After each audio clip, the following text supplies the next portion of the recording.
राधे राधे, जय श्री कृष्णा। कान्हा जी की दीवानी चैनल में आप सभी का स्वागत है। आप हैं मेरे साथ यानी कि जया के साथ। हे मेरे बांके बिहारी, क्या इस गर्मी में बिन फूल बंगलों के बैठोगे?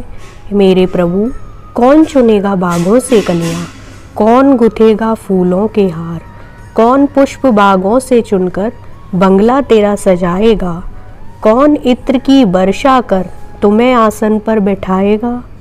क्या फव्वारों की शीतल बूंदें रोग के भय से शुष्क हो जाएंगी? क्या दर्शन की प्यासी ये अखियाँ घर में ही बहती रह जाएंगी? बहुत हुई वियोग की अवधि, अब तो दर्श दिखाओ ना, कोरोना मुक्त इस धरा को, मुझे श्री धाम वृंदावन बुलाओ ना, बुलाओ ना, बुलाओ ना। राधे राधे। आज मैं आप लोगों के लिए एक डिफरेंट टॉपिक लेकर आई हूँ। किस पाप के बाद किस योनि में अगला जन्म मिलता है, आज हम ये जानेंगे। हमारे पुराणों में, गरुड़ पुराण में यह सब बताया गया है। आइए जानते हैं किस पाप से किस योनि में जन्म मिलता है। यह जानने से पहले यह जानना ज़रूरी है कि क्या पुनर्जन्म होता है। इस बात को समझने के लिए हम आपको एक उदाहरण देंगे। हम सब मुकेश अंबानी को भली भांति जानते हैं। सोचिए, मुकेश अंबानी ने धीरू भाई के घर जन्म क्यों लिया?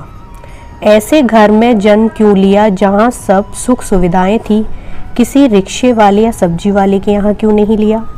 क्योंकि ये उनके पिछले जन्म के कर्म थे। इन्हीं कर्मों से मुकेश अंबानी इतने संपन्न घर में पैदा हुए।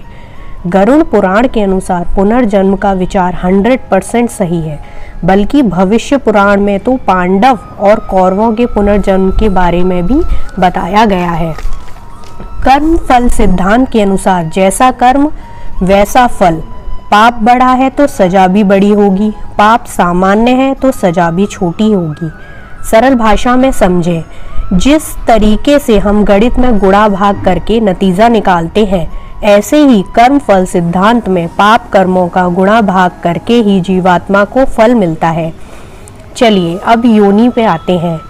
गरुड़ पुराण क्या कहती है? गरुड़ पुराण कहती है कि अपने वफादार मित्र का अपमान करने वाला गधे की योनि भोगता है। गधे का जीवन काल 20 से 25 साल का होता है।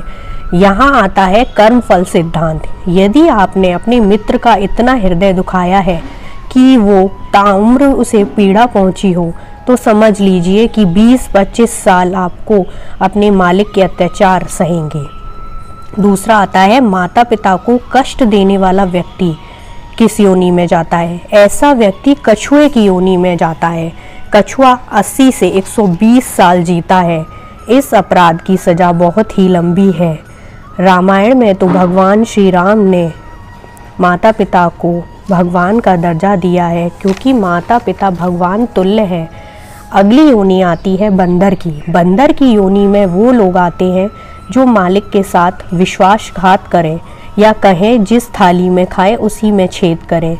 इसका जीवन काल 20 साल का होता है। कृमि योनि।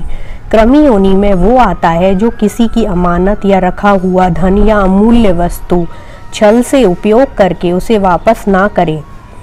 विश्वासघाती भी कीड़े मकोड़े की योनि में ही आते हैं। जो अपनों से लाभ ले, ऐसे जीव मत्स्य यानी मछली की योनि में आते हैं। मछली का जीवन 20 साल का होता है। कौवे की योनि में वो आता है जो घर आए ब्राह्मण का अनादर करता है। वो 10-15 साल तक कौवे के जन्म में रहता है। किसी के एहसान को ना मानने वाला व्यक्ति बिच्छू का जन्म लेता है। निंदा करने वाला, गंदा रहने वाला भी कृमि या कीट के रूप में ही जन्म लेता है।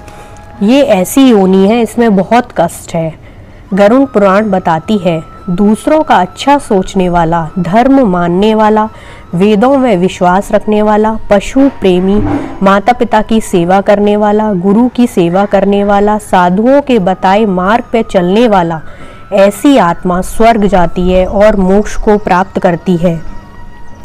अंत में हम यही कहेंगे कि कर्म प्रधान है, कर्म ही भगवान है, कर्म का फल अवश्य मिलता है। राधे राधे, जय श्री कृष्णा।